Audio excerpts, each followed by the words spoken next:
ಒಂದ್ ನಿಮಿಷ ಲೇಟ್ ಆಗಿದ್ರು ಇವತ್ತು ಟ್ರೈನ್ ಮಿಸ್ ಆಗ್ತಾ ಇತ್ತು.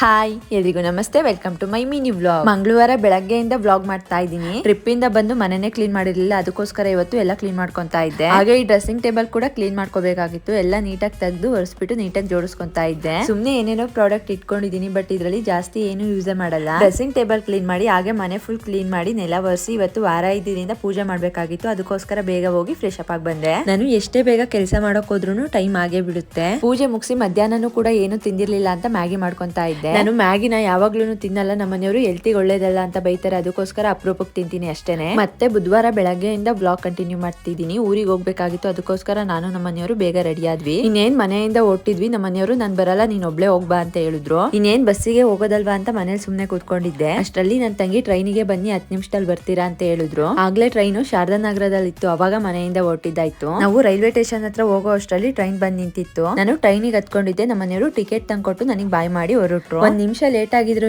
ಇವತ್ತು ಟ್ರೈನ್ ಮಿಸ್ ಆಗ್ತಾ ಇತ್ತು. ನಾನು ಟ್ರೈನ್ ಹತ್ತಿ ಒಂದ್ 10 ನಿಮಿಷ ಆಗಿತ್ತು ಅಷ್ಟೇನೆ. ಅಷ್ಟರಲ್ಲಿ ನಾನು ಇಳ್ಕೊಳ್ಳೋ ಸ್ಟಾಪ್ ಬಂತು. ನಾನು ಕೂಡ ಸ್ಟಾಪ್ ಅಲ್ಲಿ ಇಲ್ದೆ. ಅಷ್ಟರಲ್ಲಿ ನನ್ನ ತಂಗಿ ರೈಲ್ವೆ ಸ್ಟೇಷನ್ ಹತ್ರ ಬಂದಿದ್ರು. ಹೋಗ್ತಾ ಹಾಗೆ ಅರಳ್ಗುಪ್ಪೆಲಿ ನಿಪ್ಪಟ್ಟು ಚೆನ್ನಾಗ್ ಮಾಡ್ತಾರೆ ಅಂತ ಹೇಳಿದ್ರು ನನ್ನ ತಂಗಿ. ಅದನ್ನು ತಗೊಂಡು ಊರ್ ಕಡೆ ಹೊರಟ್ವಿ. ನಮ್ ಚೋಟಾಮರಿ ಅಂಗನವಾಡಿ ಹತ್ರ ಆಟ ಆಡ್ಕೊಂಡಿತ್ತು, ಅದನ್ನು ಕರ್ಕೊಂಡು ಮನೆ ಹತ್ರ ಹೋದ್ವಿ. ಇವಾಗಂತೂ ನಮ್ ಚೋಟಾಮರಿ ಮುಂದೆ ಕ್ಯಾಮ್ರಾ ಓಪನ್ ಮಾಡಂಗಿಲ್ಲ, ಆಯ್ ಮಾಡುತ್ತೆ. ಹಾಗೆ ಎಲ್ರಿಗೂ ಫ್ಲೈಯಿಂಗ್ ಕಿಸ್ ಬೇರೆ ಕೊಡ್ತಿದೆ. ಇವಾಗಂತೂ ಯಾರು ಅದಕ್ಕೇನು ಹೇಳ್ಕೊಡಲ್ಲ, ಅದ್ರ ಪಡಿಗೆ ಅದೇ ಎಲ್ಲ ಮಾಡುತ್ತೆ. ನನ್ನ ತಂಗಿ ಪಿಜ್ಜಾ ಕೂಡ ತಂದಿದ್ರು, ಅದನ್ನು ತಿನ್ಕೊಂಡು ಒಂದು ಪರಂಗಿ ಹಣ್ಣಿತ್ತು ಕೀಳೋಣ ಅಂತ ಹೋಗಿದ್ವಿ. ನಾನೇ ಕೀಳ್ಬೇಕು ಅಂತ ಏಣಿ ಮೇಲೆತ್ತಿ ಕೀಳ್ತಾ ಇದ್ದೆ. ಪರಂಗಿ ಹಣ್ಣು ಮಾತ್ರ ತುಂಬಾನೇ ದೊಡ್ಡ ಇತ್ತು, ಅದನ್ನ ಇಟ್ಕೊಳ್ಳೋಕು ಆಗ್ತಾ ಇರ್ಲಿಲ್ಲ. ಅದರಿಂದ ನನ್ನ ತಲೆ ಮೇಲೆ ಸರಿಯಾಗಿ ಎತ್ತಾಕೊಂಡೆ. ಸ್ವಲ್ಪ ಟೈಮ್ ಅಲ್ಲೇ ಸ್ಪೆಂಡ್ ಮಾಡಿ ಸಂಜೆ ಆಗಿ ನನ್ನ ತಂಗಿ ಮತ್ತೆ ರೈಲ್ವೆ ಸ್ಟೇಷನ್ ಹತ್ರ ಬಿಟ್ಟೋದ್ರು. ಟ್ರೈನ್ ಹತ್ಕೊಂಡು ನಮ್ ತಿಪ್ಟೂರಿಗೆ ಬಂದು ಇದನ್ನೇ ಇನ್ ಮಾಡಿದೆ. ಈ ವ್ಲಾಗ್ ಇಷ್ಟ ಆದ್ರೆ ಒಂದು ಲೈಕ್ ಮಾಡಿ, ಮರಿದೆ ಫಾಲೋ ಮಾಡ್ಕೊಳ್ಳಿ. Thank you all.